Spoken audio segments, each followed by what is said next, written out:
Thank you so much, Reverend Boyd, my fellow STVU alum, and thank you all for joining us this evening. It is so good to be with the Gift of Black Theological Education and Black Church Collaborative. We cannot see you all, but we know that you are out there in the virtual space, and so welcome, and we are excited to have you with us this evening. As Jamar mentioned, this evening's webinar is focused on emerging generations and the future of Black church leadership. My connection to the collaborative actually began when I was in my final year at the School of Theology at Virginia Union University, when I was also working at the Baptist General Convention of Virginia, who is a partner in the collaborative. And in that time, I was supporting Dr. Leo Whitaker, our executive minister, and met Dr. Brisbane and the work of the collaborative. And I was just so impressed with this group of fellows. I thoroughly enjoyed the Emerging Generations webinar last year. And I just thought, okay, these are my people. These are who I want to be my peers in theological education and theological engagement. And so I reached out to Dr. Brisbane and just asked if I could be a part of it. And she said, well, that's not how the collaborative works. You don't just volunteer. There's an intentional design and selection process. But she decided that she would pray about it and let me join some of the gatherings to listen and dream. And eventually we ended up here. And so I just want to thank her, Dr. Dolores Brisbane, our senior consultant for the collaborative, and everyone at Intrust and the Lilly Endowment for supporting this work. As Jamar mentioned, I'm currently living in Richmond, serving at Ebenezer Baptist Church with Dr. Adam Bond and the Katie Geneva Cannon Center for Womanist Leadership, where Dr. Melanie Jones is the executive director and Dr. Brian Blunt is the president of the seminary. So I bring greetings on behalf of all of those communities as well. And most importantly, and closest to my heart, I'd like to introduce myself as Cedric and Linda Kirkland-Harris's daughter, the late Reverend Dr. Cedric Kirkland-Harris and Reverend Dr. Linda Kirkland-Harris, co-laborers in ministry. I am a double PK. I was born into the United Baptist Church in Jamaica Plain, Massachusetts, where my father and mother were co-pastoring together. And then from there, we went to Bank Street Memorial Baptist Church in Norfolk, Virginia. And now I serve at Ebenezer Baptist Church here in Richmond. And so I am a Baptist girl from the cradle. And I love the church and I love God and God's people. And those are the relationships and the history and the context that shape my love of the Black church and my commitment to this work. And before going to seminary, as Jamar mentioned, I had the privilege of being a consultant for churches and denominations that were struggling with this decline in membership and these massive buildings that were once thriving education wings and centers of social life and now didn't really fit the needs of the communities that they were serving, and they wanted to repurpose them and reshape them for the common good. And so in that work, I was able to meet with different conventions and denominations and local churches as a sort of management consultant. And so this evening, you'll hear some kind of consulting language. We'll talk about succession planning and recruitment and retention and those types of words. And so that's where that background comes from. And so without further ado,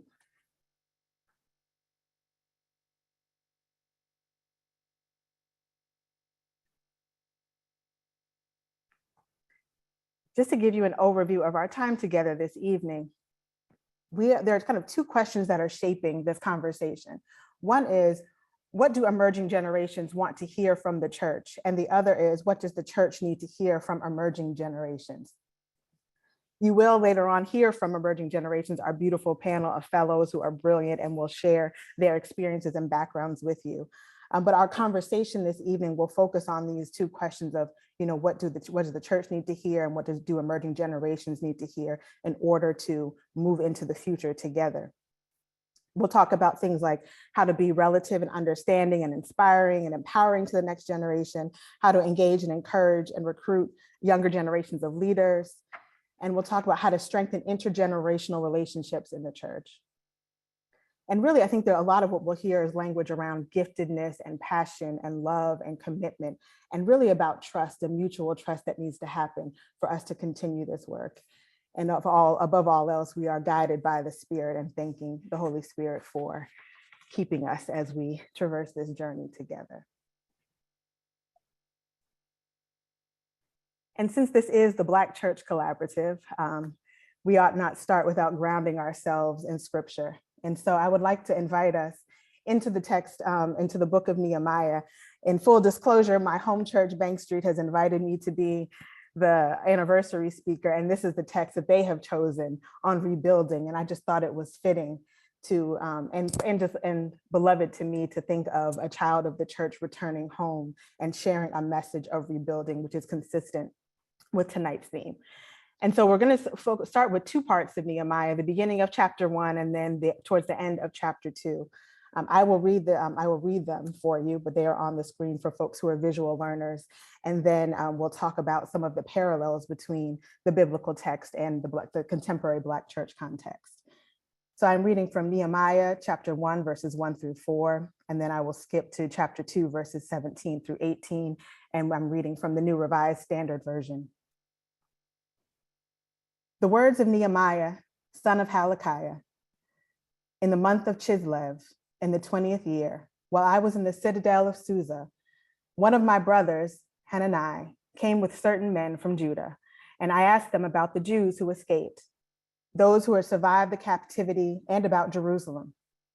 They replied, the remnant there in the province who escaped captivity are in great trouble and shame. The wall of Jerusalem is broken down. Its gates have been destroyed by fire. When I heard these words, I sat down and wept and mourned for days, fasting and praying before the God of heaven. And now to the end of chapter 2. And then I said to them, you see the trouble we are in, how Jerusalem lies in ruins with its gates burned. Come, let us rebuild the wall of Jerusalem so that we may no longer suffer disgrace. I told them that the hand of my God had been gracious upon me, and also the words that the king had spoken to me. And then they said, let us start building. So they committed themselves to the common good.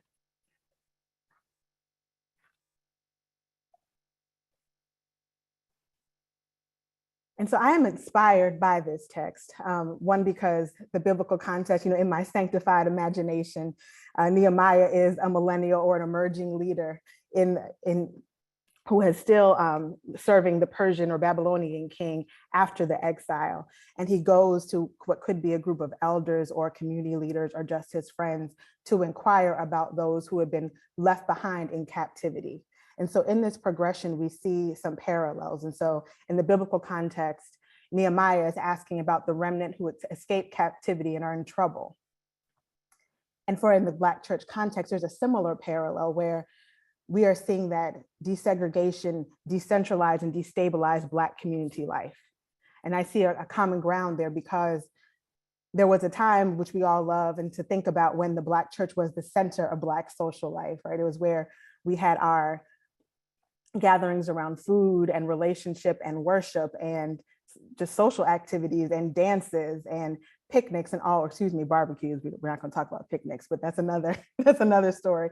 There was a time when thinking about the height of the Black church, when it was the center of even my life, when all of my friends and my deepest connections are still connected to memories of growing up in church. And so it breaks my heart when I see churches with these giant buildings that used to be thriving now dwindling and struggling to pay the bills. And so there is this parallel for me where there is the remnant and who have escaped captivity in the biblical text. And then we have a remnant of folks who are holding on, still trying to hold on to the legacy of our churches and our buildings and land that the elders and ancestors fought so hard to get for us. And so after Nehemiah asks about the remnant who've escaped captivity, he hears that the wall has been broken down and destroyed by fire. And in a similar way, after our desegregation, decentralized Black community life, now gentrification in urban centers puts place-based ministries in further peril, where we see that folks have kind of moved out sometimes into the suburbs. And so the people that used to live in walking distance to the church are now living in the suburbs, and the neighborhood surrounding the church no longer matches those who are inside. And what do you do? How do you stay relevant to a community that no longer looks like you and may not have those generational and traditional ties to the church? And churches are often selling their buildings and turning them into condos, or just selling them and moving out to the suburbs, or selling them and having to, donate the money that they've received from the sale to another church or another nonprofit venture with a similar mission. And so where the wall of Jerusalem is broken down and destroyed by fire, our churches are now forced and pushed with gentrification into another place of peril. And so Nehemiah then weeps and he mourns and he prays to God and fasts for Jerusalem. And we likewise, we weep and we pray for the future of the Black church and trust that God hears our prayers. And in your own devotional time, you can go back to Nehemiah and hear about from verses 5 to 11, there is a long extended prayer where Nehemiah confesses his sins and the sins of his family and the people and asks for God's mercy and reminds God of God's love for God's people and calls upon God to help bring about change and to restore the city. And so we likewise as a community are remembering the beauty of the Black church and the love that we have for it, for the faith that has sustained us through generations. And we do long for a time and even weep for it. And we just pray for the future of it. And so after Nehemiah prays and he consults and does some kind of recognizance work on the cover of night to kind of survey the damage, you know, he goes to the king and he gets a whole cavalry of armies and resources to bring to this work of rebuilding the wall. And in the same way, churches are now reaching out to different types of consultants like me and fundraisers who are helping them figure out how to repurpose their buildings and how to bring in alternative streams of revenue so they can hold on and even grow. And so as Nehemiah said to the people, come, let us rebuild. And they say, yes, let us rebuild for the common good. We say, let us repurpose our buildings and our underutilized land and figure out how we can still serve our communities. And that is the work that I've been blessed to engage in for the last 10 years or so in terms of consulting. And I realized in that time that, you know, we have wonderful plans and exciting dreams, but I was a sole consultant working by myself. And I realized I need a team. There's a lot of work to do alone. I need a team of other leaders and thinkers who are excited and have energy and are committed to the church. And so that's part of the reason why I came to seminary thinking that, yes, I can find a team.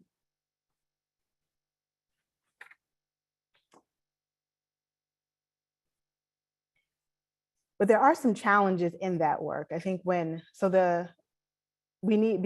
the work has to be sustained by a large body of people or solid body of people who have time and energy and talent to commit, we get to this question of, which is a question posed also by one of our audience members about what are best practices for engaging and retaining leaders from the community. So we need people who can come in and help us dream about the future and kind of shift our ways of being. But who are those people and how do we get them in and how do we retain them? And so as I was in seminary, kind of trying to recruit some folks to this team that I wanted to build, I realized that, you know, that there's a challenge here that culture eats strategy for breakfast. That's what one of my professor and now pastor, Adam Bond, says, that culture eats strategy for breakfast. The best laid plans are for naught if the environment isn't right. And so we bring people in, but if it's not open, if there's no room for leadership, if there's no budget to support it, if people are afraid or unsure, then just it will be smothering. And so we need to do some work around shifting a culture that helps us overcome these challenges, especially around intergenerational divides, which brings us back to our conversation about emerging leaders. And so how do we overcome challenges that we see when it comes to engaging generations together?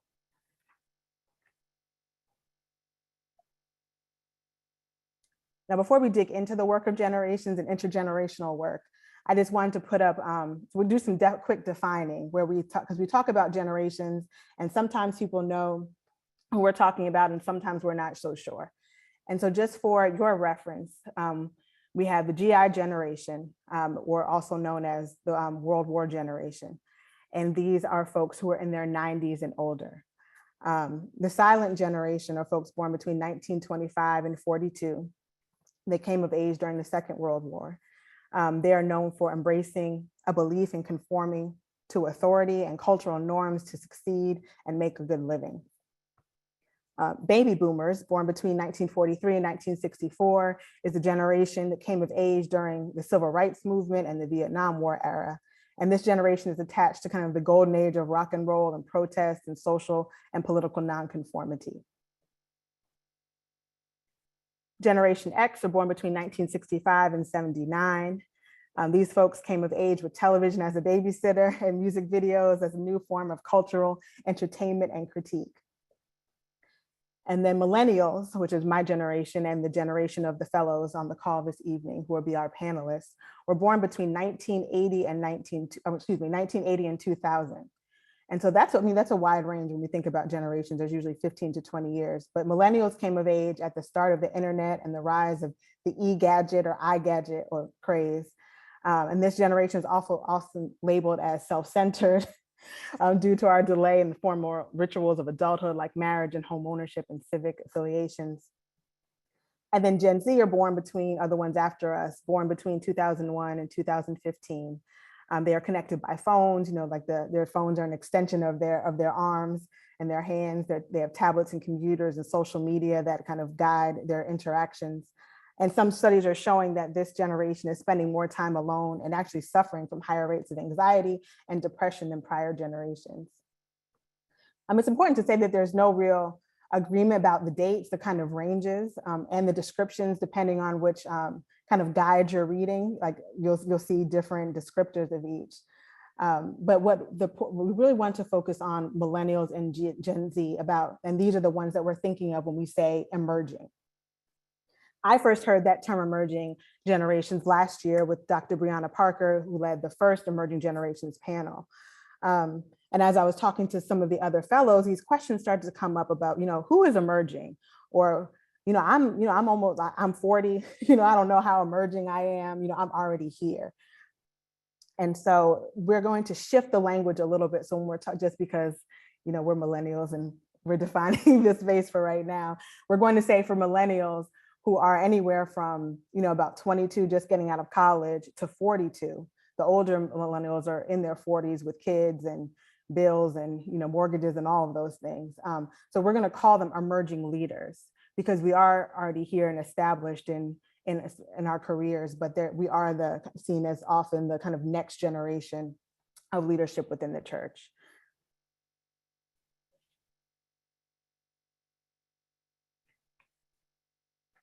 And so one of the things that we need to talk about too are kind of the challenges of intergenerational ministry. One of our participants asked, how do you break the shackles of the intergenerational divide?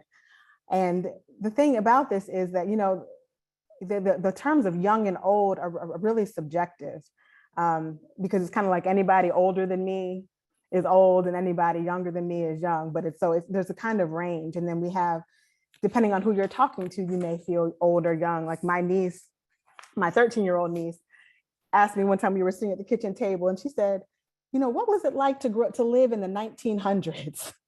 And I just thought that was so disrespectful. But to her, she's 12, and so she did not know life in the 1900s or 80s or 90s, or she's all in the 2000s. And so in that moment, I felt old. But then when I talked to some of our members at Ebenezer who are in their 80s and they call me a young person, I was like, yes, you have every right to call me a young person. And then my mom says that, age is all in your head. You're as young as you feel. And that, even in your 70s or 80s, you still in your mind may feel like the same way that you did in your 20s and 30s. And so we need to spend time, figuring out, what does young and old mean when we talk about intergenerational work? Sometimes we realized in conversation that young and old can be signifiers, right? They can be signifiers for something I don't understand.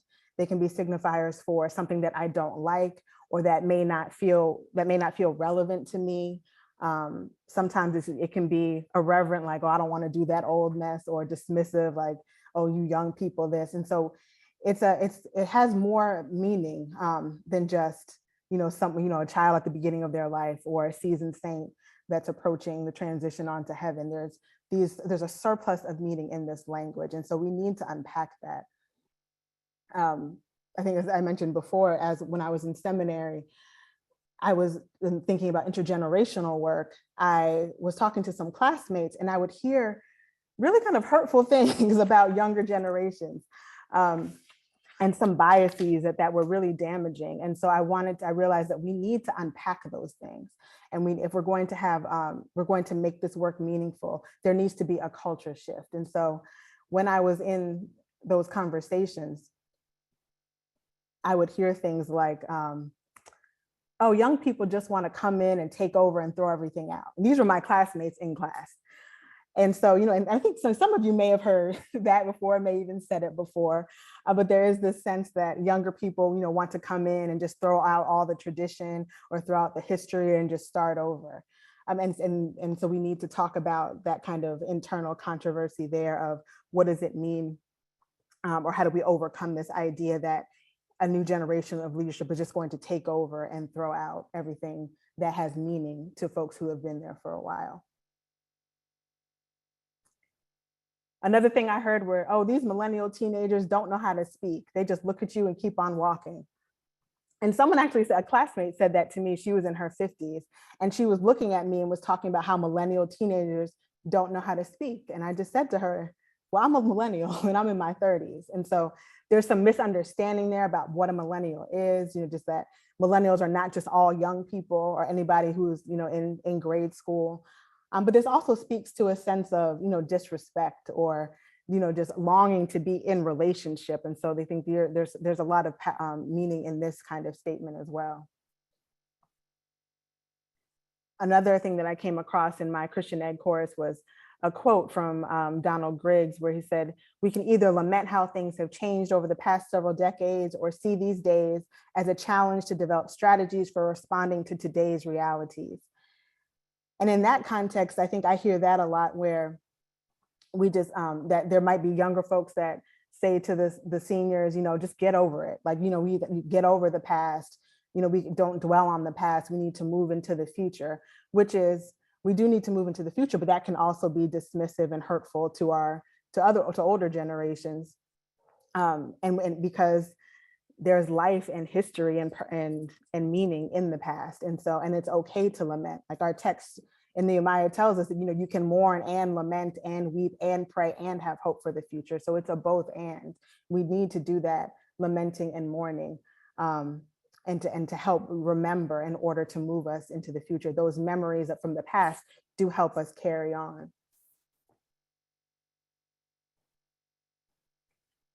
And so our goal here really, when we talk about having congregations and teams of folks who are doing intergenerational work, our goal is this idea of mutual reclamation. One of our participants asked if reclaiming could be included in the retention and recruitment strategies for millennials and Gen Z. And I love that, because I love the idea of quote unquote older generations coming to reclaim those who have walked away. Because I also use that language around reclaiming when I talk to my millennial peers and say, the Black church is our inheritance. We need to reclaim it. The ancestors, built these churches and purchased this land. I love going through church records and seeing, the building fund where so-and-so gave 25 cents and so-and-so $1, or they pledged this month. And you see how in an era where we didn't have much, where churches were being burned and people were being hanged, that we were still able to build. And so there is such great wealth. We talk about generational wealth a lot, and Black folks may not have as much individual wealth or generational wealth, but there is collective wealth in the land and the buildings of our churches. And there is great wealth in the faith that helped us persevere. And so I tell younger generations that we need to reclaim our inherited faith. And at the same time, now we can think of older generations also reclaiming us. And so that is the invitation, is an invitation for old and young and everyone in between to come and let us rebuild together.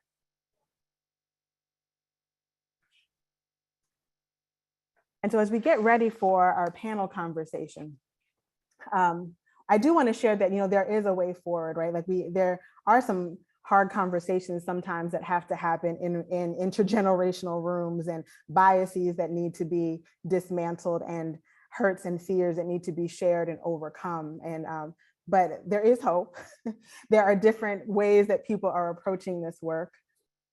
And there's some on the screen for you to consider, but there are things like diversive and inclusive Christian education, where you can have different Bible studies. That's not new to us. Sometimes we have a noonday and an evening, but we can cover different books or texts and theologies to give people a wide range of exposure. And so if there may be more progressive, or I shouldn't say progressive, the liberation focused theologies and womanist theologies that may be exciting for some and for others are not interested in debate, or because for example, I had a professor that told me that womanist and liberation theologies were heresies. And so how do you have those two ideas like in living in the same church? So there may be times when we can have diverse and inclusive types of Christian education and different styles of worship and living all in the same space. There also, we can consider flexible models of church membership. The pandemic forced a lot of us to do that anyhow, as we were thinking about, what does it mean to be a virtual member? And can you have a virtual member that lives in another state if they watch every week and tithe? And so as we come back to the church building, can we rethink our what membership means? So for someone who did not grow up in church or is quote unquote unchurched, or for younger generations who are worshiping in more traditional church, like my home church with anthems and things, like, what does it mean? Like, if we had a flexible model where I can participate in ministries faithfully and I can give, but I may not be there on Sunday because it's not my style of worship. Is that okay? Can that person still be a member if they're active and giving, and to push it even further, can they lead? And so there are different ways to engage the body that we can consider. We've talked about intergenerational ministry teams. I think it's critical to have a group of folks in the church that are committed to and open to doing this intergenerational work. And that can be the group who start to create different types of ministries and programming for the larger body. And so it's important to have a team of folks to guide the work that's happening in your local church. There is some healing and restoration of right relationship that has to happen. There are a lot of questions from participants who are asking about, what does this mean for our queer siblings, the LGBTQ community? Or how do we address church hurt for folks who've left because damaging things have happened to them, or for anybody who's had any kind of abusive relationship or has been dismissed or pushed out. If those folks are going to return, then there has to be some healing work that happens. And we're also talking about mentoring, the importance of mentoring and succession planning, and identifying critical roles within your church and making sure there's a pipeline or a pool of folks who are being prepared to step into those leadership roles. And so we'll talk about that as well as we engage our fellows. And so now I'm going to take a moment to introduce our fellows. I think the tech folks are going to help me do that by highlighting their photos for you as they come and as I read their names. And so these are all fellows from the collaborative. Each one is connected to one of the historically Black theological institutions. So first up, we have Patricia Commander, and I would invite the fellows to turn their cameras on now, if you would. First up, we have Patricia Commander. She is a graduate of, she is Hood Theological Seminary's fellow in Salisbury, North Carolina. She is a graduate of Winston-Salem State University and the University of North Carolina at Greensboro, and will be receiving her MDiv from Hood sometime in the next, few weeks. So we celebrate with you, Patricia. She has both English and library science degrees, and she has excelled creatively, not only in her career as the library director at Hood, but also as a self-published author. She's a tech tools guru. Some of you may have seen her presentation on digital church. It's phenomenal. If you haven't seen it, you need to find it and watch. And she is an online content creator. Patricia has instructed students on the best apps and programs to use for school, church, and personal use. She has also used her creative eye to create Christian content in the form of devotionals, encouragement, and testimony videos for multiple social media platforms. Her videos, flyers, and online engagement techniques have increased her confidence in her purpose of ministering to the kingdom through the use of online tools and her knowledge gained from self-study and knowledge gained while at Hood. So we're excited to hear from Patricia momentarily about the digital church. After Patricia, we have Reverend Jamar Boyd, who is the Samuel DeWitt Proctor School of Theology Fellow, the Samuel DeWitt Proctor School of Theology at Virginia Union Fellow. Reverend Jamar Boyd serves as Senior Manager of Organizational Impact for the Samuel D. Proctor Conference in Chicago, Illinois. Reverend Boyd holds a Bachelor of Science in Sports Medicine and Business from Georgia Southern University and a Master's of Divinity from the Samuel DeWitt Proctor School of Theology at Virginia Union University. Reverend Boyd is the former Justice Reform Organizer at the Virginia Interfaith Center for Public Policy, and he also serves as the Graduate Fellow, like we just mentioned, for Proctor, or for STVU with the Gift Collaborative.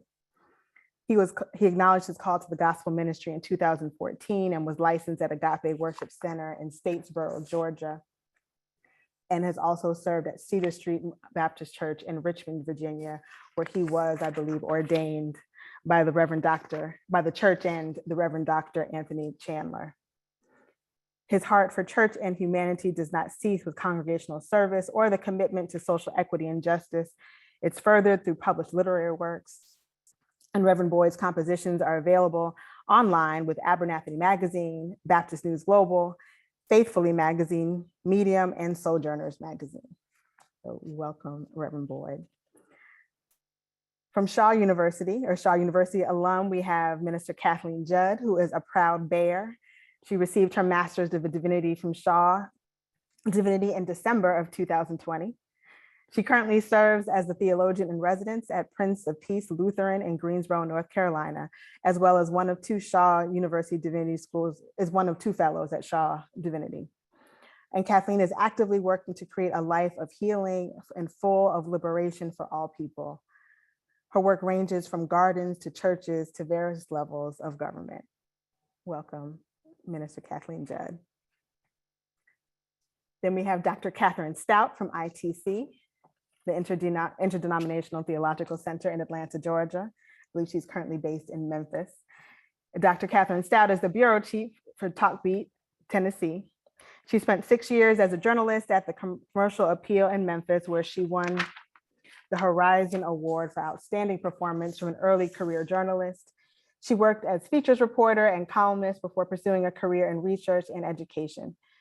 Prior to joining Chalkbeat, she worked with students and families in Connecticut, serving as an assistant dean of equity and inclusion, a history department chair, and a teacher. And Dr. Catherine holds a Bachelor of Arts degree in American Studies from Wellesley College, a Master of Arts in Southern Studies from the University of Mississippi, and a doctorate in American Studies from St. Louis University. Welcome, Dr. Stout. And then last, but certainly not least, we have John Thomas III, Payne Theological School's fellow. John Thomas III is the editor of the Christian Recorder, the official organ of the 2.5 million member AME Church. He is the first lay person to serve in this role and the youngest elected general officer in the history of the AME Church. The Christian Recorder is published by the AME Church Sunday School Union in Nashville, Tennessee, and is the oldest continuously published periodical by persons of African descent in the world. John Thomas received the Bachelor of Arts degree, both summa cum laude and Phi Beta Kappa in 2004 from Morehouse College in Atlanta, with double majors in international studies and Spanish. Upon completing his degree, he was awarded the 2004-2005 U.S. Student Fulbright Fellowship to Peru. And then he enrolled in the Princeton University School of Public Policy and International Affairs. And in fall 2005 in the developmental studies field. He also serves as a research associate for the Center of Ethnic Development in Lima. I'm sorry.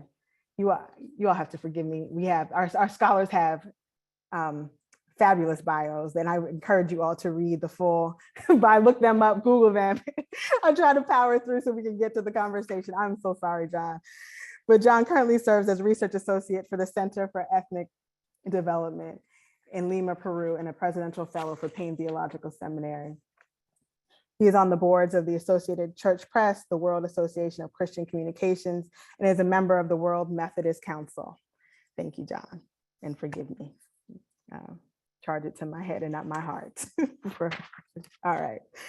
And so I do want to say that as we have all of our fellows on screen now, I will be using first names because when I refer to them, we talked about this. We have different ministerial and professional and educational degrees and titles, but we are all friends. And so we will be using a first name basis as we chat.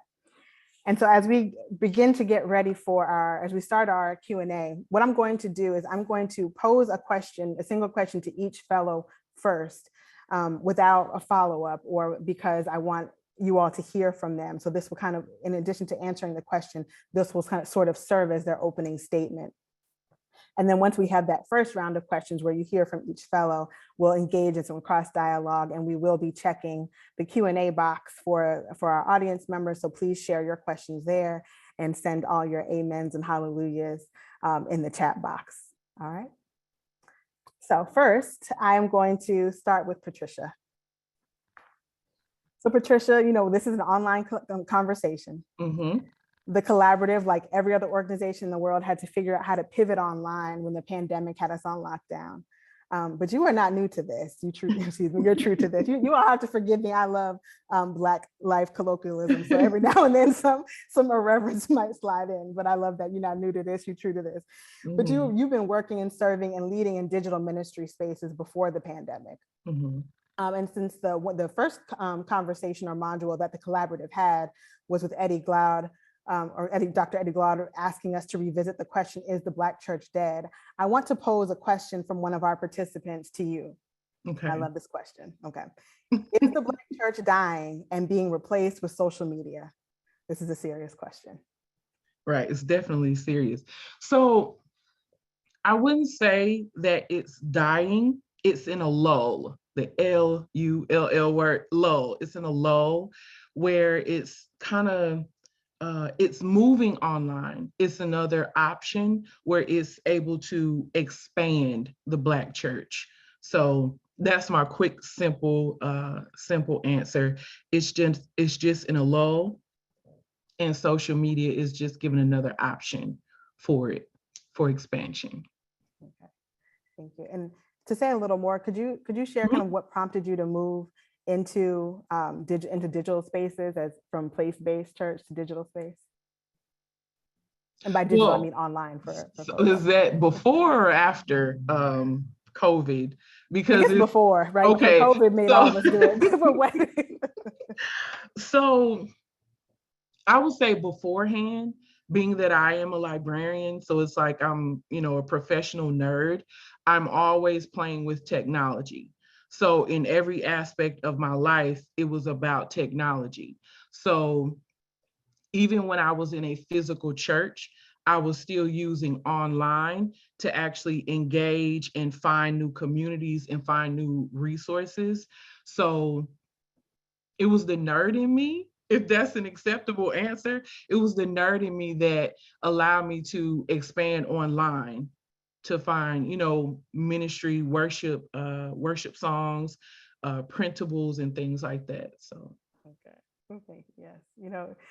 That's what people are affirming, saying the nerd in you. That's fine. That's the spirit. Amen. And someone else said librarians are superheroes. Absolutely. So, thank you. Thank you. And people are loving your language around a lull. It's not dead. Thank it's just you. a lull. So thank you, Patricia. We'll be back to you soon. Okay. All right, Dr. Catherine Stout. Churches often use the language moving beyond the four walls of the church when referencing outreach ministries and service projects, right? This is not new language to the church. But the idea of church needing to happen beyond the four walls is getting pushed even further with digital conversations like Patricia was talking about, right? So like Zoom Bible studies, we church hop on YouTube, we have digital communities online, digital hush harbors. And so can you talk to us about some of the historical trends and cultural shifts around the meaning of sacred space, sacred place, as it relates to our ties to church buildings and place-based ministries? Share some trends in history with us. Yeah, I think that's an excellent question. And I just want to uplift you first, Aria. You've done an excellent job. I really enjoy your opening slides. So thank you so much for framing this conversation in the way that you have. But this question about the importance of place, right? Or a sense of place, what does it mean for Black people, for the Black faith? If we go back to the earliest, histories of African people in the Americas, right? We were brought here as property for the most part. So what does it mean to go from being property to being able to own property? That was quite a big cultural shift for our people to say we have a place that we can own and we can gather and we can build and we can control. And so in this moment where we're having this great reset following the pandemic, what does it mean that these properties and these sacred spaces are moving more to remote, right? What do we do in this era when church is not necessarily tied to a property or to a building? How do we still create value in the digital age, in remote spaces? How do we still create safety? How do we still create intimacy? So these are the questions that we wrestle with historically in this moment where we're pivoting from property being the epitome of the American dream to this sense of rootlessness being the new American story. How then do we root our people? Thank you, thank you, thank you. Thank you, Dr. Stapp. All right, Jamar Boyd, you're up next. So you currently live and work in Chicago, but are from the rural South, and you have a deep love. I personally know each of these fellows, but Jamar and I went to school together, and he's shared his deep love for his community there, and even may hope to return there at some point in your career. And so there was a question that I would like to direct specifically to you from our participants during registration. And the participant asked, what solutions do you have for communities that are void of folks under 40, like rural villages? Yeah, I think the answer to that is as contextual as it is personal, if you will. I come from a family in rural South Carolina where I'm witnessing the church that is my home church face this very reality, but also the church in which my great-great-grandparents founded, in an even smaller rural context, face this reality with now having only 20 members and all of them being over 60. And one thing that we have done, there is a family commitment to ensure that these churches remain. We also understand when we say remain, it doesn't necessarily mean it's houses of weekly worship. They could be monuments of what once was. And so those are really honest conversations. And so I think there are maybe 2 or 3 approaches that can be done. Number one is to figure out the points of engagement in their local community, in their local context. There are schools, there are community centers, there are other entities surrounding you within a 15 to 20 mile radius. And so what and who can you engage? The second question would be second answer rather would be intergenerational. Asking the preceding generations and the succeeding generations, what do you want this space to be, and how can we partner in preserving this space either as a continued hub of worship or a safe harbor for our community? And then kind of the conversation we're having in my family down in Yamasee, South Carolina, in Colleton County, South Carolina, that my great-great-grandparents founded and really gave their life to, that my great-grandmother continues to attend. And the reality is in 10 to 15 years, that church may not be known for what it is today. And so what does it mean to seek state historic landmark status?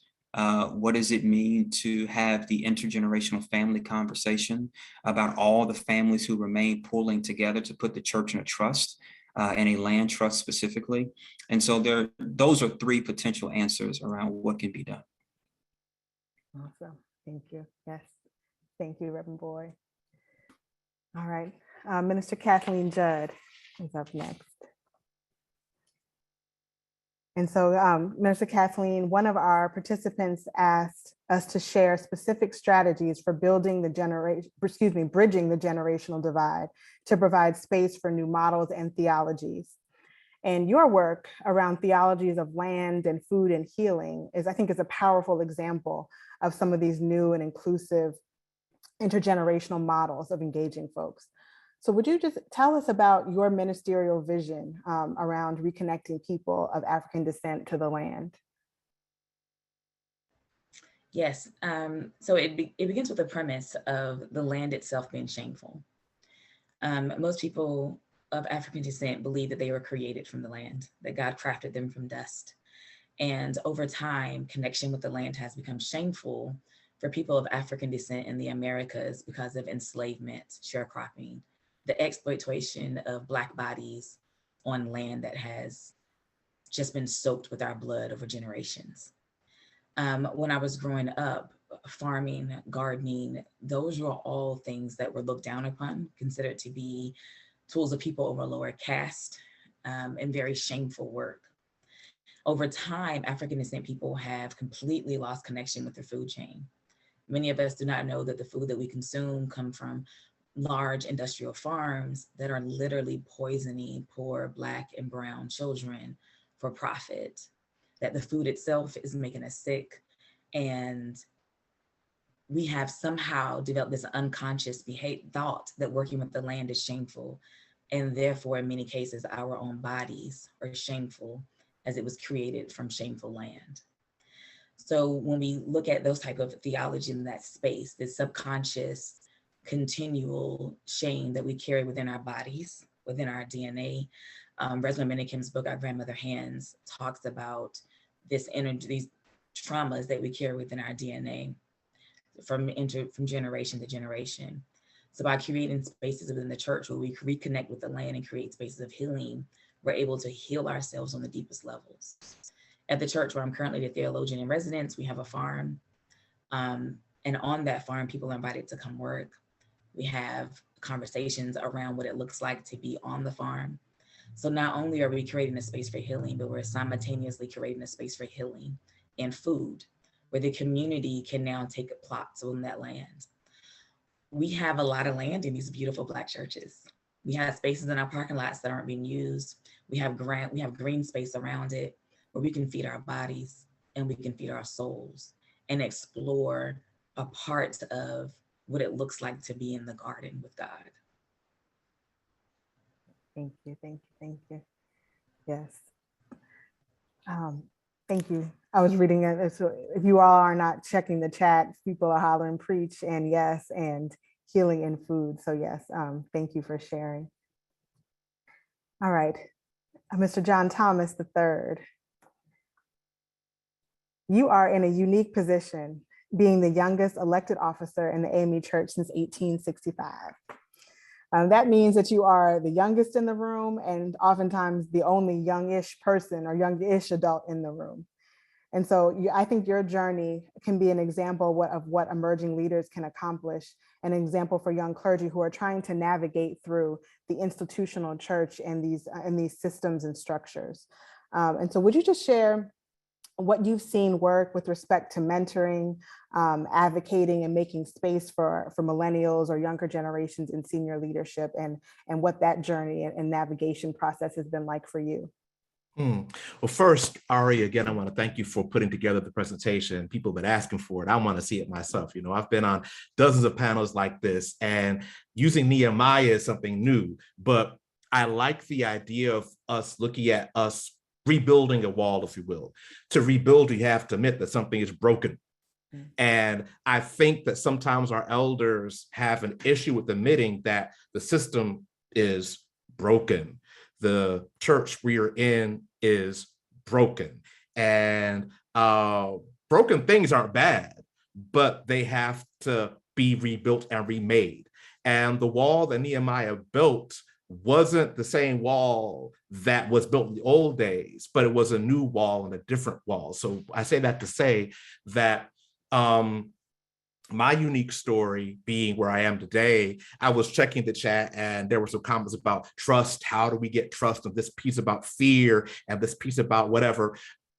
Not to belabor the point, but I'm in my job because a 74-year-old chaplain trusted a 34-year-old when I went to him, and I was very, I'm trying to find a euphemism, but I was cocky. We'll say I was cocky. We'll use that word. I was cocky. And I was pointing out some things that were wrong with our publication. And he said to me, well, can you help me? And when Dr. Sitnor said that to me, I said, I was just taken aback because I was normally used to being attacked by older persons when I was pointing out problems. So for this person to say, well, can you help me? Took me to a place. I said, And so he said, well, help me to make this work better. So Dr. Sidnor allowed me to work with him. He allowed me to shadow him.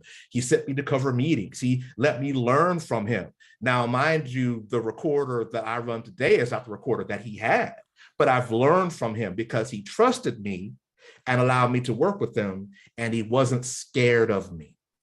And I think sometimes one of the issues with our persons is that there's a fear of losing position. There's a fear of what do I do when I'm not in the job anymore. And also from us, like for me, I was used to being hit. I was already walking with my wounds. I was used to being attacked in meetings for being disrespectful and yada, yada, yada. So to have an elder say, I see you and I want to work with you was powerful. So I tell people, look for mentors who will help you and understand that, you know, there might be many who say no, but look for the one who says yes. So I'm honored that I had a mentor who said yes to me. And that's my story about how I was able to be where I am and what I learned from him and what he learned from me. Thank you so much for sharing. People are saying preach, Reverend, so you may not be able to avoid that call much longer. No, I'm teasing. But thank you. Thank you all for sharing. I hope that these opening statements have given all of our audience a sense of who the members of this beautiful, illustrious, brilliant panel are. And I hope you are encouraged to hear more from that and seeing that there is a generation of leaders doing this work that is committed. And so please use the Q&A box. We are going to get to your questions because I think if there was a crew of emerging leaders to help push this work forward, these are the ones. So y'all get your questions in. I'm going to ask that our tech folks can put the full panel on the screen now because there's going to be some crosstalk. And so I would like for everyone to be highlighted. And so back to our questions. I know John Thomas was just talking about the power of mentoring and having one person say that, yes, you are the one and we will invest in you. And I know that Kathleen, you also have a powerful story about mentorship and the impact that the affirmation of elders can have on a young leader that is faithfully trying to discern their call and find their way. Would you kind of piggybacking off of what John shared, share your experience serving in different roles in the church as you were trying to find the right fit and how the support of some of the church mothers impacted you? Yeah, so I didn't grow up in church. I was unchurched and very unfamiliar with church culture. Always had a love for God, studied the Bible a lot by myself as a child. So in college, when I began looking for a church, I had kind of a basic understanding of what my theology was. Some of it I still believe, a lot of it I don't. And I found this space and I wanted to serve God. That's what I knew. So I ushered, I sang in the choir, I tried to get in the kitchen committee. They weren't letting me do that though. They weren't letting me in the kitchen. And so I tried all these things and honestly, I wasn't good at any of them. And someone came and said something to me about teaching a Sunday school. And I began to find my place in teaching. And I was also with the Missionary Society in the AME Church. So I was the youngest missionary. And I had all these ideas of what it would look like to work within the community and ministry with this very odd theology, even at that time, which now I know is womanist theology. And at one point, they called a meeting and handed me a check. And they honestly said, we're old and we're tired and we don't quite understand what you're doing, but we've been praying about it and we see God in it. So we're going to give you some money and you need to let us know how we can support you in getting this done. I never cashed that check. I still have it. It is in my Bible to this day. And I received that over 20 years ago because that is one of the things I needed to, it makes me emotional now to think about this group of women that loved and supported me. And even though they did not understand, they took time to pray about it and said, we see God in this. And the way that they loved me in that moment helped me love myself more. And that is something that we don't often have the opportunity to see take place between elders and younger folks within the church. And it saddens me to say that, but I am so grateful to have had that to be a part of my story. Thank you for sharing. I think this idea or this theme of trust and engaging older generations to trust the young people keeps coming up, right? Some of our participants have asked that question. And so I'm going to open this up to the full panel, whoever wants to jump in to ask, how do we get old church members to trust change and young people?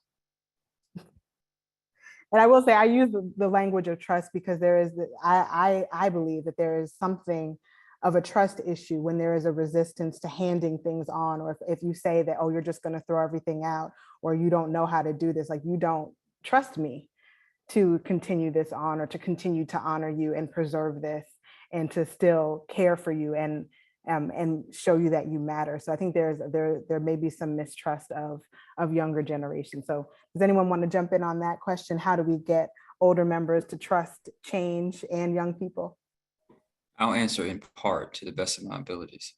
I think relationship is key to building that trust.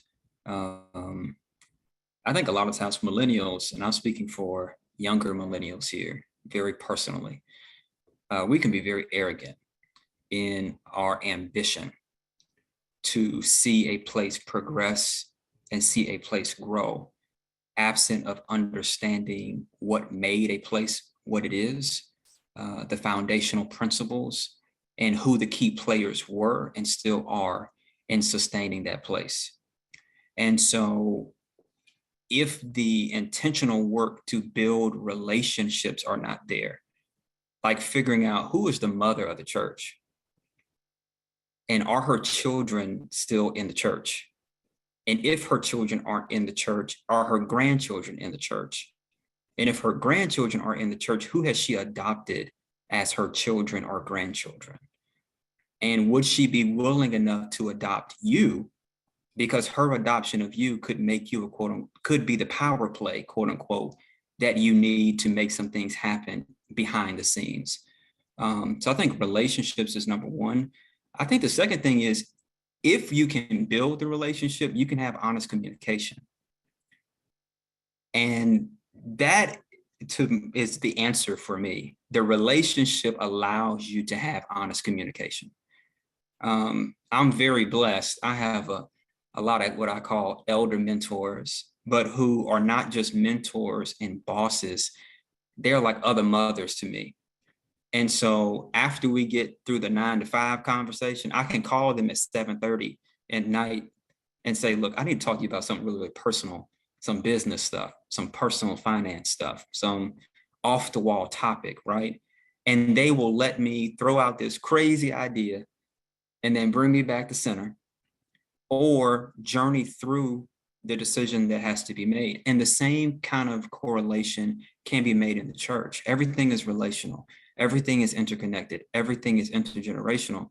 But if you don't build a relationship, it doesn't create the pathway to honest conversation, which could build new tenets of engagement and progressive ministry. Can I jump in? Or Aria, were you about to?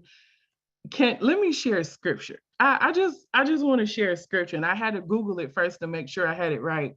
So my thing is, if the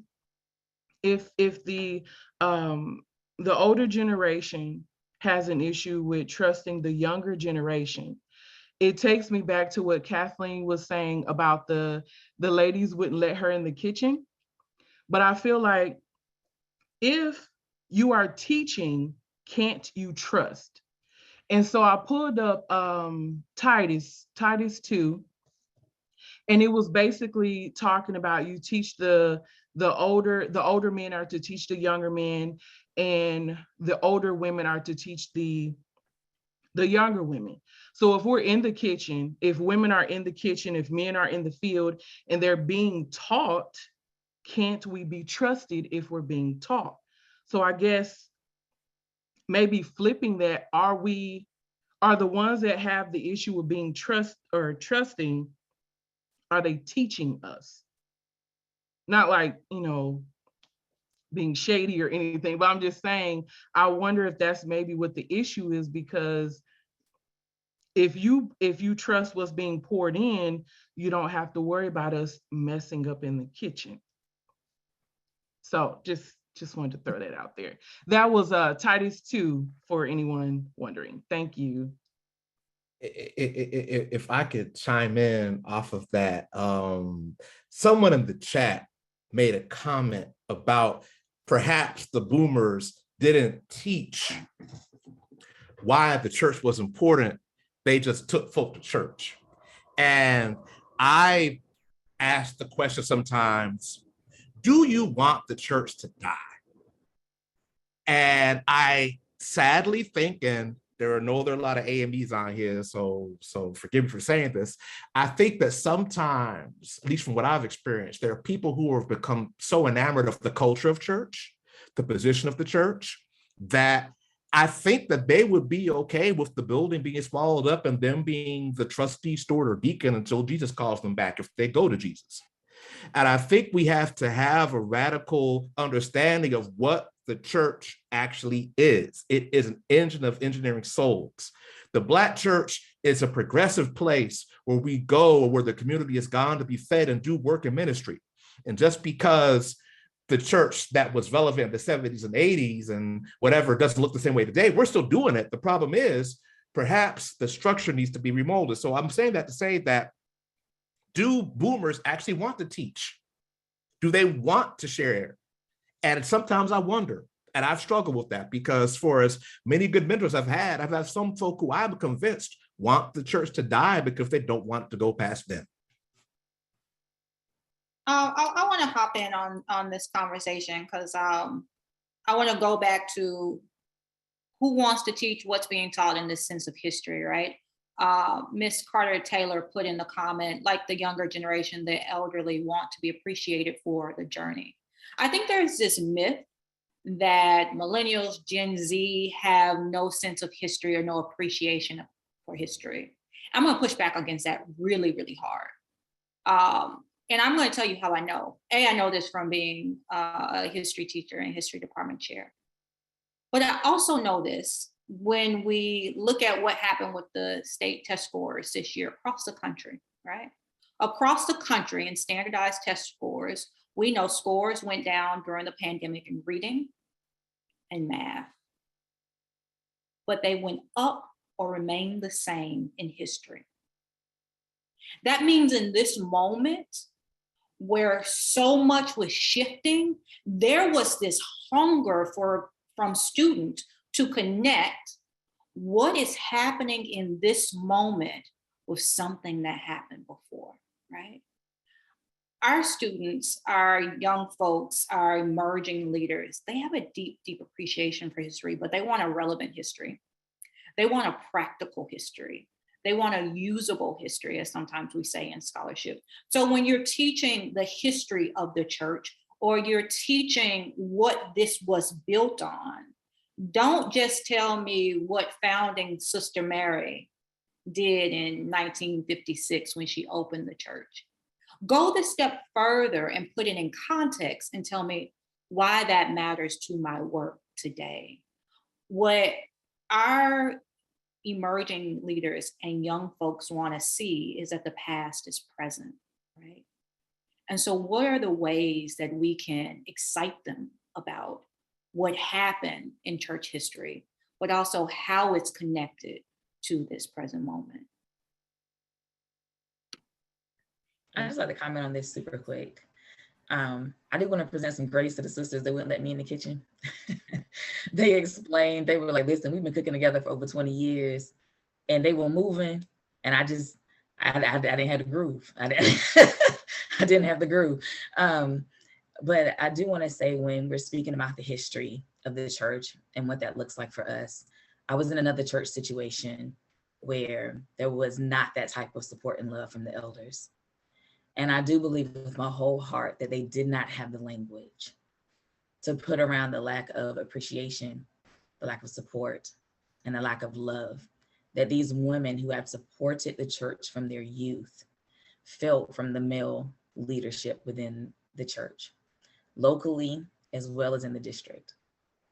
And so we are seeing more Black women in leadership within the church, in the Black church now. But historically, it has been and continues to be Black male led. And so when you suddenly see someone that is 20, 30, or 40 years your junior in a position of leadership, when you've been doing similar work, maybe in a different way, but similar work your entire life, there is an insult and a harm that many may not have the language to place around, because we have been taught not to say anything to the leadership. And often the leadership that caused that pain may not even be alive. And so the person that is seen, the person that is accessible to receive that hurt, is the leader that is standing before you. And having been on the receiving end of that, it hurts and it's confusing. Because when you hear you're not qualified, you haven't done enough, you haven't been through enough, you don't know this and you don't know that, without having any type of understanding of what I did or what someone could have done that was so insulting. But that's where that honest conversation comes about that Jamar was speaking about. Being able to listen and recognize that it didn't have anything to do with me. It was not personal. And to be able to listen for what was happening in the background, to begin to build a relationship with that person so that way we can both move forward. But that takes a little bit of getting out of yourself, getting out of your feelings a little bit on both sides. And that's where maturity and prayer comes into place. And it's not easy when someone is literally coming for what you've been called to do. But I think that that's something that we can do as both the younger people, younger leaders, as well as our elders, is to get out of our feelings a little bit. Thank you, Kathleen. Let's stay in this space or this conversation around healing, church hurt, safe space. You know, there are some folks have asked how elders and pastors can begin the conversation with millennials and Gen Z that assures them the church needs them and their gifts to ensure that the church can be a healthy place for all. And other folks have asked, how do we re-engage millennials who grew up in church but have left? I'm assuming, like, you know, and then I know John has great opinions and ideas about, you know, how to address grievances and church hurt while still moving forward. But so what do you all think of? So I guess the question is, for those of us who have millennial friends who grew up in church with us, or just who just grew up in church, maybe not with you, but have left, what are you hearing from them about why they've left? And what would it take for them to re-engage? Like, are they issues of church hurt? Does it not feel safe? Is it relational? Is it, you know, you mentioned women not having opportunity? Is it misogyny or classism or all the isms? Like, what is it that is keeping people in our age range from re-engaging? And what would it take for them to re-engage? And that's open to any panelist. My answer is very short. The number one thing I hear is hypocrisy, right? So many leave because of hypocrisy. And there is this, you know, when we go back to respectability culture, right? Respectability politics, that everything is perfect and pristine in church and the church people are unstained. And I don't think, I put in the comments, there's too much ego in the church. We don't do enough apologizing. We don't do enough standing in front of, and I'm not talking about apologizing for getting pregnant out of wedlock, you know, I'm talking about apologizing for the everyday missteps, right? We don't let our congregants, our community see our humanity enough, right? And so when there's this moment of discord, there's this moment of tension, now you become a hypocrite, because you built yourself up as this kind of like untouchable, spotless, perfect being, instead of all along the journey, letting me see your humanity. So in this moment of tension, now I can have empathy instead of frustration. Can I piggyback on that? I loved that answer when you spoke about the hypocrisy, because in my mind, it's all about, I think millennials want to see truth and transparency, because if we feel like, as millennials and things that I've heard just in my context, like a digital context, it's like, if you're not real, sometimes people see through that and they do not want to be connected to you if you are not being real. So the two things that I would say, it's the raw truth and transparency. Because if it's so what is it, kitten gloves or the white gloves, this can't get dirty, we can't talk about this, then it's like, okay, well, how am I going to heal from what I've been through? How am I going to talk about who I'm becoming if everything is so structured, robotic, and unreal? So I just wanted to add that. Aria, I'm going to try to do it quick. A few things are running through my head. We don't have enough time for all of them that are running through my head. Number one, there's a great lack of humility from leadership. It's my church. It's not your church. This idea that the pastor is king, and that the church has become their kingdom. And this lack of humility looks like empire to millennials and Gen Z. And if I'm already fighting to survive in a country that does not want me, why would I pay money to sit in a pew and be degraded from the pulpit? Whether outright or through your subtle innuendos. Second part of that is there is complicity in the bias. And when I say bias, I'm talking in all facets, in all generations, right? And so once you make church your kingdom and you appoint your servants and institute your doctrine and your agenda, you have now excavated your biases. And that has now become your work, your ministry.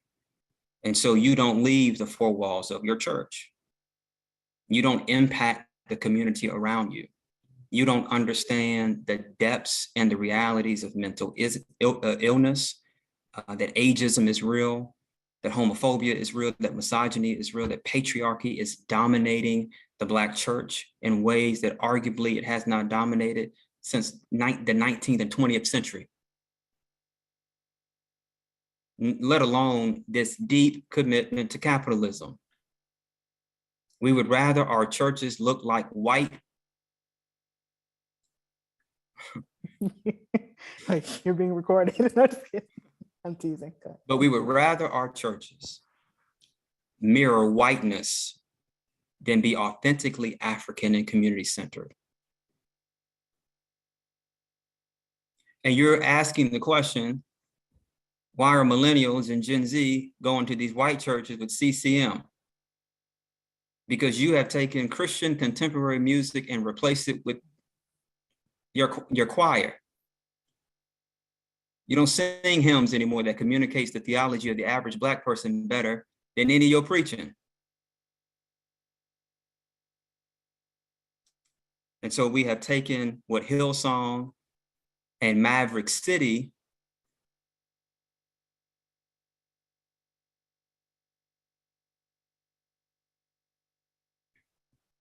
Yeah, if y'all haven't watched it, there's an interesting documentary on, or docu-series on Discovery Plus about Hillsong and what all that is.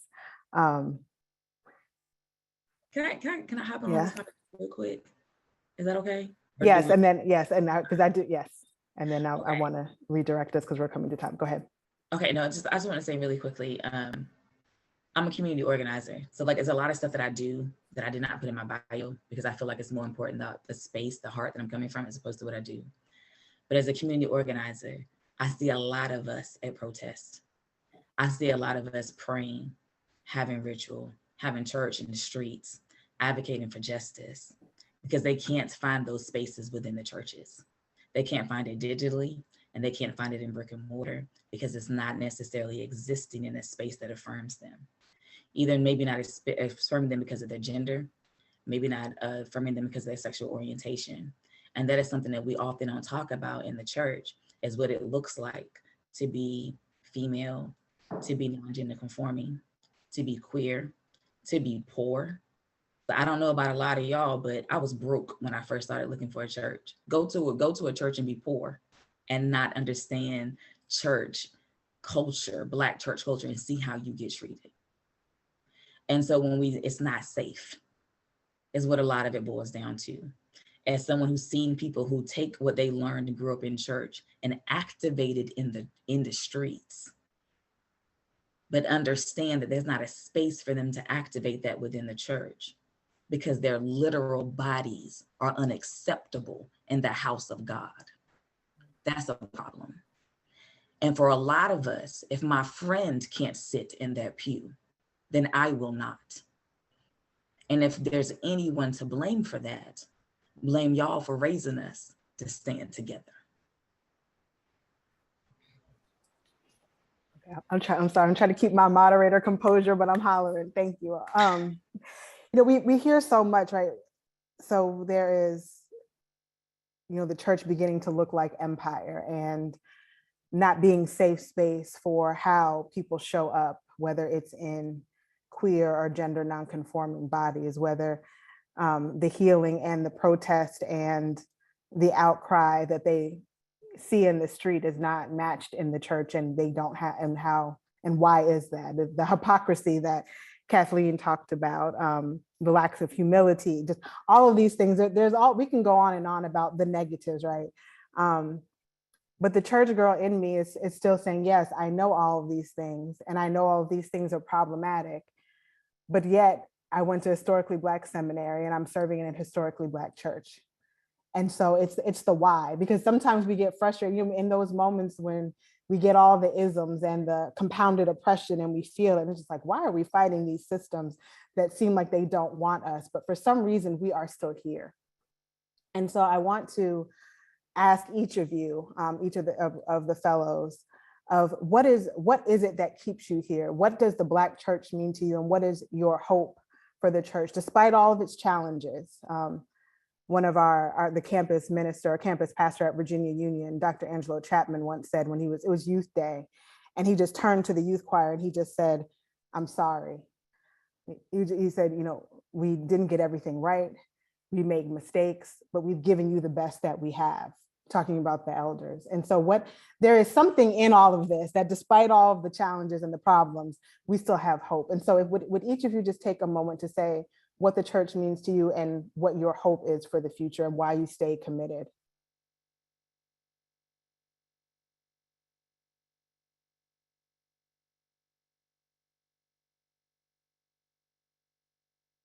Since nobody wants to speak first, mine is it's simple. Those great grandparents of mine from Colleton County, South Carolina, John and Rosa Chisholm, who gave 3.5 acres so that this new church could be built. And it's still standing 55 years later. Ancestors who built institutions as harbors of safety, as harbors of innovation, as harbors of collaboration and family. And in a country, in a world that is heavily pessimistic and heavily anti-Black, if there is any space from my perspective, that allows for this concept of Afrofuturism to be actualized, it is the church. It is the one place where theology, science, politics, and society can convene in one place and in one space. And we haven't gotten it all right, but we've got something right. And so that's what keeps me coming back, asking questions, and enjoying being a fellow of the collaborative, but also serving the Proctor Conference.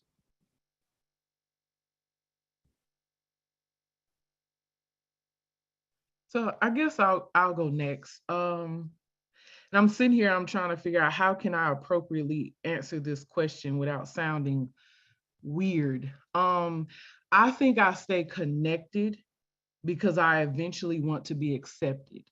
I did not mean to make that rhyme, but it just did. Because I've I've always felt like an outsider, even though I was brown. I never felt like I connected with everybody that was brown.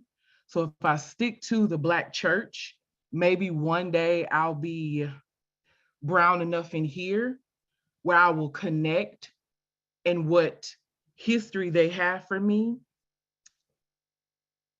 it will be me. It will be for me.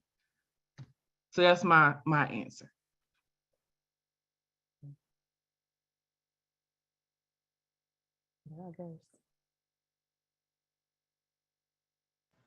I don't mind answering.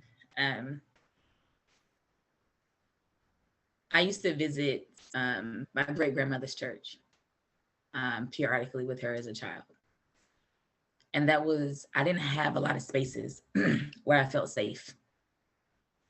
And one of the spaces that I felt safe and I recall feeling safe for the first time in my life was at the altar at a Black church.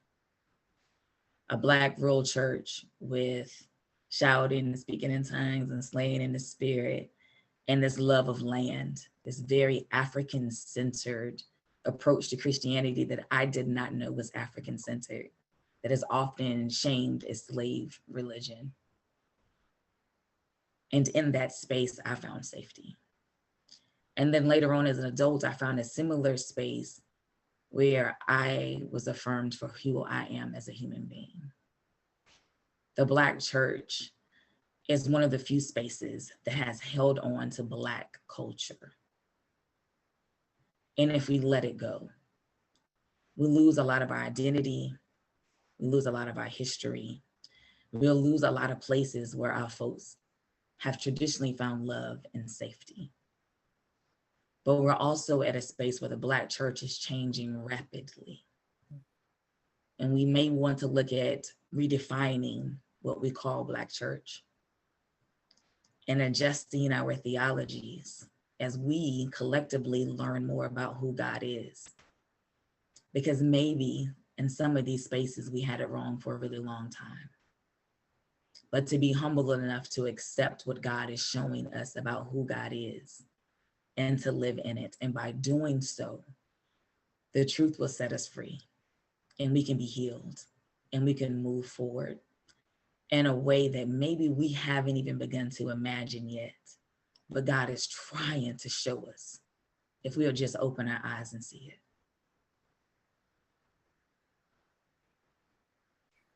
Ashe. Well, I'm sorry, but before, I know we are coming close to time. I don't know if anyone else wanted to share. You got two more. You have Okay, myself go and ahead. Catherine. I'm sorry, go ahead. You going through the rounds, you know. All right, go ahead and finish. Catherine's the most eloquent of us all, so I'll just say my 2 cents. Two things. One, when I heard Patricia speaking, I was the only Black person in my private school for 8 years. And Monday through Saturday, I was around white folks in my extracurricular activities, my classroom. Sunday is the only time I saw people who looked like me.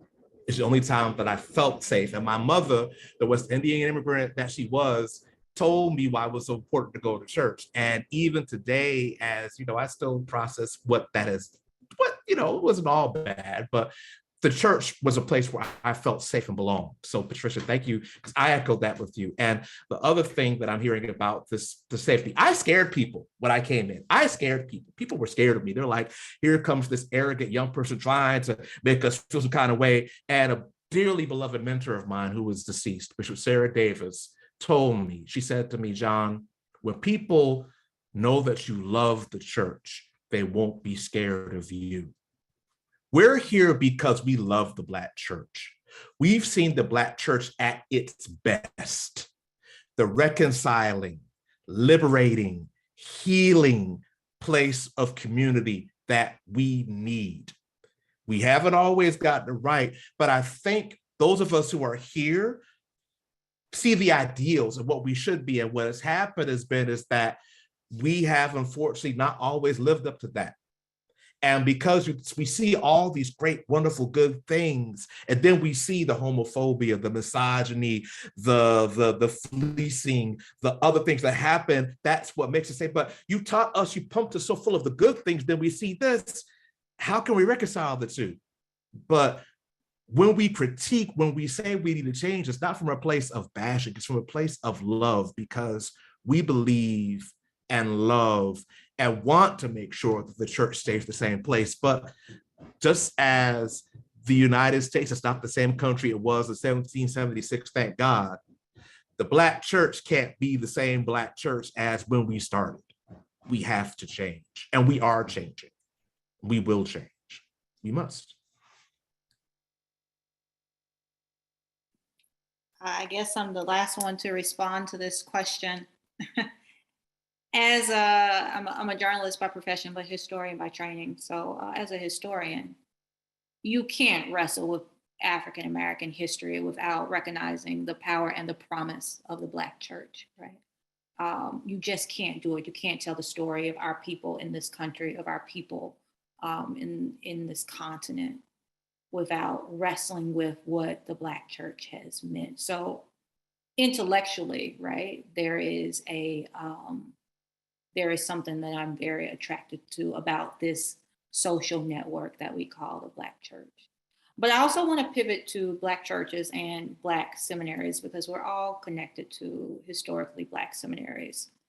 And what does it mean for me, and I ask myself this question a lot, right? What does it mean to be called, but not to the pulpit, right?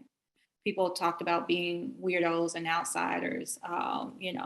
It's easy to find mentors when you're going to be the next minister, the next reverend. But what does it mean when you know you're called, but you're not called to the pulpit? What does it mean when everyone keeps wanting you to model their gift instead of embracing your gift? So why am I still here then, right? If I feel like in this space, I know I'm a little bit of a different person, a little bit of a different model and an outsider. I'm here in the church and I'm here in these Black seminaries and I'm working with these Black seminaries because just like I recognize the power and the promise of the Black church historically, I also recognize that I need God and Black Jesus and my people to fully reach the power and the promise inside of myself. And so that's what keeps me here. That's why I'm here, because I know what y'all have done. And I need you guys to do what I know the Lord wants me to do. I need my church and I need my people if I'm going to unlock my full power and promise. Amen. Well, thank you all. Thank you to this brilliant group who I feel privileged to call friends and colleagues. I hope that everyone on the call or the webinar tonight and those who will watch in the future is encouraged to hear the commitment and the love and even critique and challenge of a group of emerging leaders who love the Black church and are calling us to be better and stronger, because we do need community and we need to be together in spirit. And there is great wealth and inheritance and that come with the history of the Black church and all of its traditions. We are going to continue the conversation in a podcast at a date soon, but yet to be announced, where we will continue to talk about truth and transparency in terms of the church, and also hope and healing and the way forward. And so we hope that you all will join us, sign up for all of the collaboratives emails so you can stay tuned and keep up with the content. We love you all. We thank God for this great gathering. We thank Entrust and the Lilly Endowment for all of our churches and Black seminaries. We thank you for helping to shape and form us. And so we end this panel saying good night and amen. Sleep well and awaken with joy in the morning. Bye-bye.